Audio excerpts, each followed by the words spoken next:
What's up, guys? Welcome back to a brand new video, and today we are going to be checking out an anime story. Someone has been living under my pillow for months by my anime stories. I will link this video and their channel down below in the description if you want to check them out. Let's get into this. Hi everyone, my name is Sonia, and recently everybody around me has been convinced that I'm mentally ill. So everything started when I was working in a stock exchange office. I was making good money and I got What is that?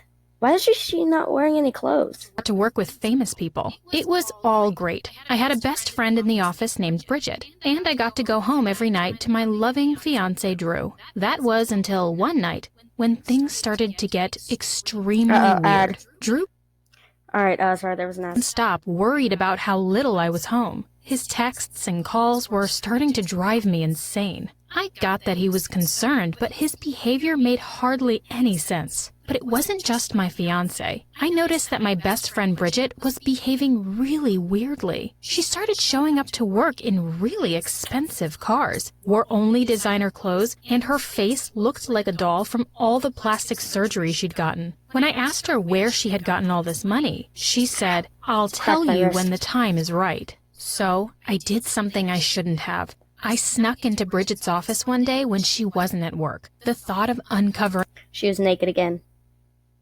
Come on. her secret was just too tempting. About 5 minutes in, I had barely found anything and I was starting to feel crazy. I had even sniffed her dirty shirt in her office closet, thinking I'd smell a rich man's cologne. But it smelled like it hasn't been washed in years. Ew! Finally, I found a paper, and what was on it changed my opinion of Bridgette. Wait. She had been stealing money from her clients for the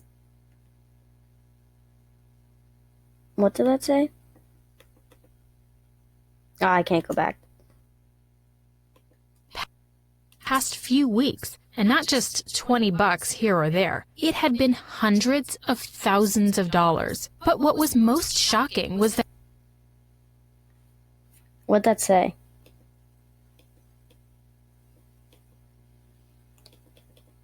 Oh, well, I'm recording. I can't go back. Okay. at the end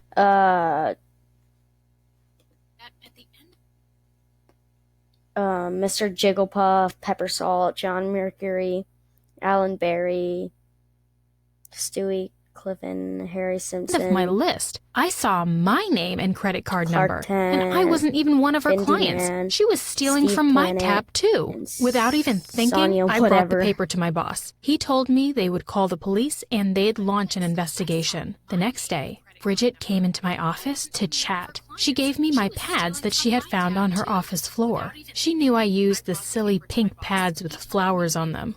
Other than being embarrassed, I knew in that instant it was over. She was going to know it was me who told on her. The next thing I knew, the police officers stormed the room and were putting her in handcuffs. She screamed at me, telling me I was going to pay for what I did. It sent a chill down my spine, but I knew she couldn't do anything. A few days later, as I was coming home from work, a huge guy dressed in all black started following me. I changed sides of the streets and watched as he changed sides with me. When I started walking faster, so did he. My heart started beating out of my chest. I was terrified, and before I knew it, I had made a wrong turn into a dark alley with only one exit. The man kept walking toward me. I scrambled around a corner trying to get away. Who knew what he would do to me? I tried to squeeze under a sharp chain fence to escape, but my hips got stuck. I could hear him walking closer and closer to me as I struggled to get out. I couldn't die here. Finally, I managed to pry the fence up just enough to squeeze my body,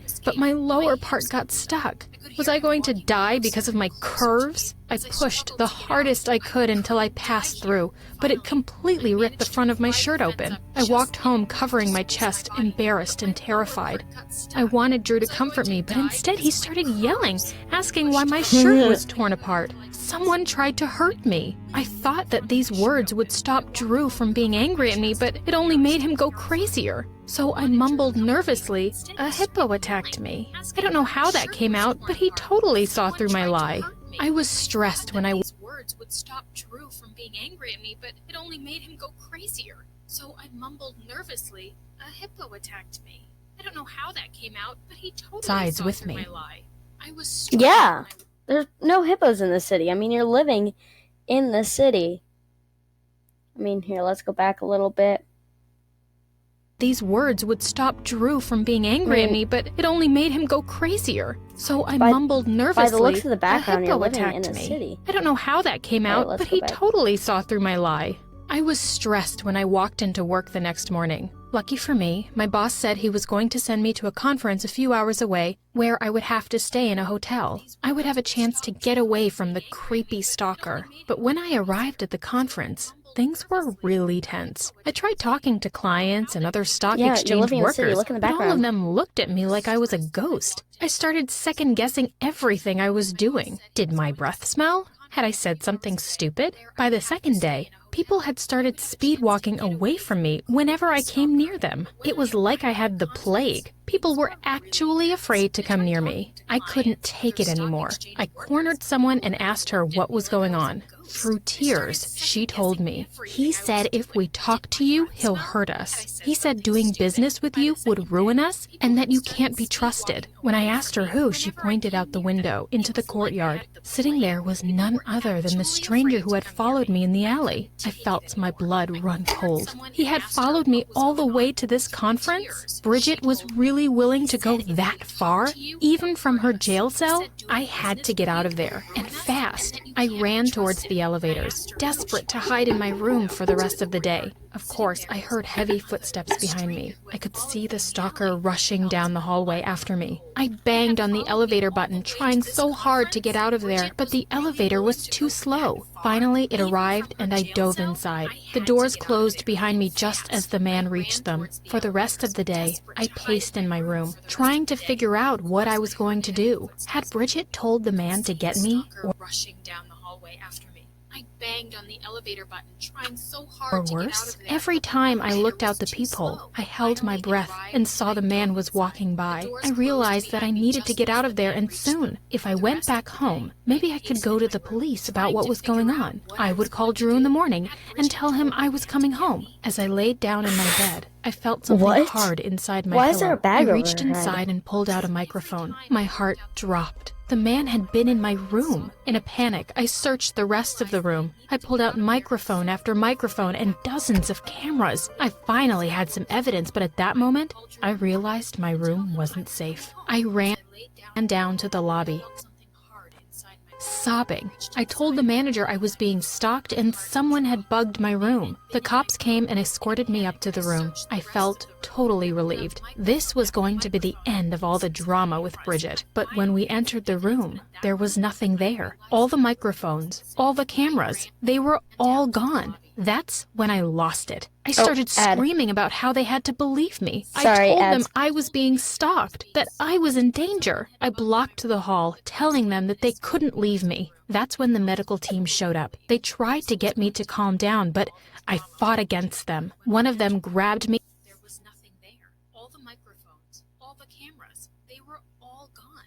That's when I lost it. I started screaming about how they had to believe me. I told and slapped handcuffs on me. They tossed me in the back of the car and brought me to a facility. When they threw me in that creepy, all-white room, I knew I was in trouble. They told me I had imagined the whole thing, but I knew that wasn't true. I was being stalked. I had seen the microphones and the wires. I stood up with my hands handcuffed behind me, and I managed to move the doctor out of the way. I ran out of the building as fast as I could with people chasing after me. By the time I was in the woods, I was out of breath and exhausted. I wandered for hours until I found a mechanic shop on the outskirts of town. I asked a man to cut the handcuffs off me, and he did. With my hands free, I knew I had to finally get to the bottom of this. I had to get Bridgette to admit what she had done. I traveled to the nearby prison where I knew she would be. I signed in as a visitor and waited in a cold, dark waiting room for her to come out. Would she even meet with me? What if she tried to hurt me? Bridgette came out, looking like she had aged 20 years. I started tearing up the moment I saw her. All the emotion was just too much. She laughed at my tears like an evil person would. She kept leaning over the table, taunting me and telling me she was going to come after me. I broke down, telling her that she could stop it already. Her stalker was terrifying me, and I couldn't handle it anymore. When I said that, she looked like she saw a ghost. She revealed to me that she hadn't sent anyone after me. No one would talk to her now that she was in here. She had absolutely no connection to the world outside this prison. My heart sank. If she hadn't sent the stalkers after me, if she hadn't put the cameras in there, that meant I had another stalker. I asked her why she had been threatening me, and she told me it was because she was so angry that I reported her. I had enough of the conversation. I ran out of the room, leaving her yelling after me. I walked towards the subway in tears and called Drew. He picked up, sounded excited to talk to me. He told me he had a surprise for me and asked where I was. I told him I was on my way back to the hotel, but I was in tears. I broke down about everything. The stalker, the police arresting me because she was so angry that I reported her. I had enough of the conversation. I ran out of the room, leaving her yelling after me. I walked towards the subway in tears and called arresting me, the bugs in the room. He sounded shocked, but he tried to calm me down. He told me to just come home. We could go to the police together.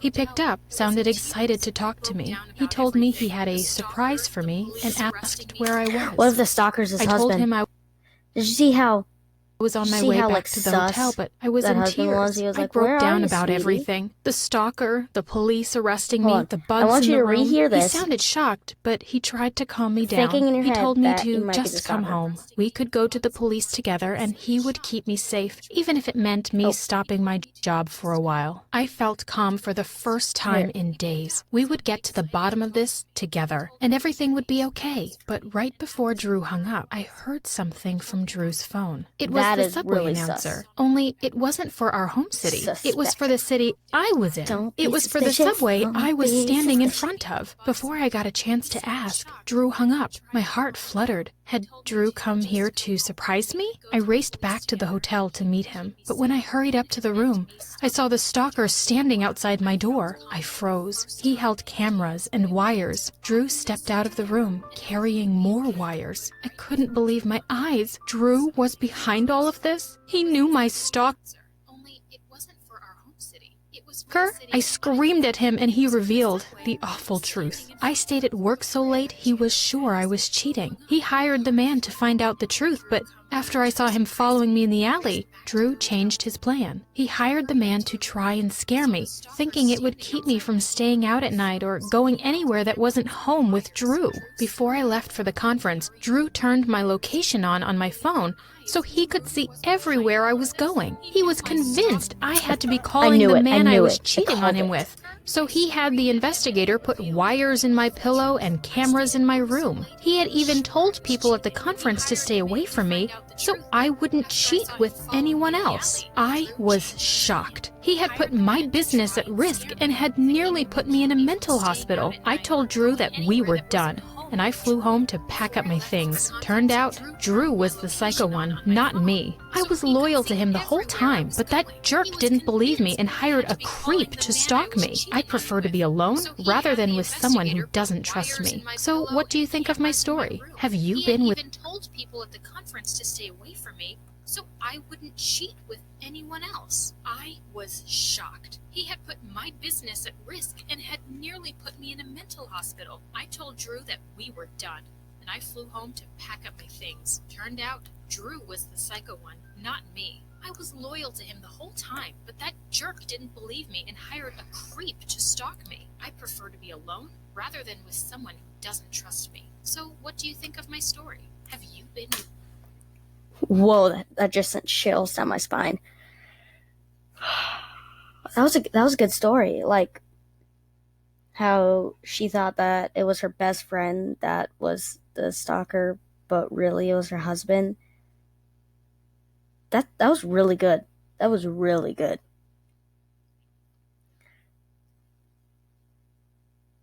I give him props. Thank you all so much for watching.